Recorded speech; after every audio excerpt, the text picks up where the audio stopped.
मोहनपुर बुखास्टेनी हेजामारावो फेकनाय मानिनो केबेंगे अंखरथानिवो नुखुं खुंसावो हाखर खुरै फबजाक शेरबा स्निchi sidhi kwran mankha patimungo khoroksano Romjakha स्रांसाल हरो एनसीबीनि तुइदुलमुंबाई नायमोथांरक चेरी दुतुगै कारिखा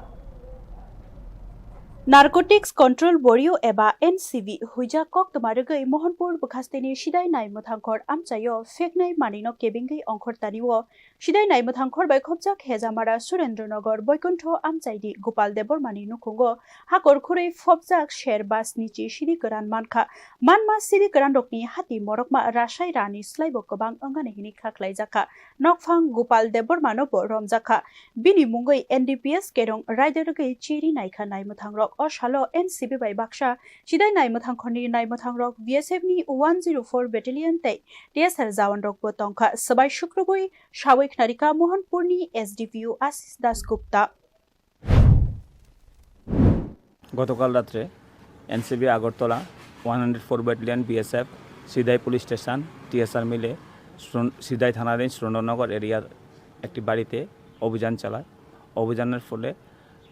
একটি ঘর থেকে 12টা ড্রাম ভর্তি গাঁজা পাওয়া যায়, যার আনুমানিক ওজন 570। जेथ्रवै नायनाय रक शाखा अपाति मुंगो तै केबो करंजाकता तक सेरजागै तंगमानि ककनबो ब्यूरो रिपोर्ट न्यूज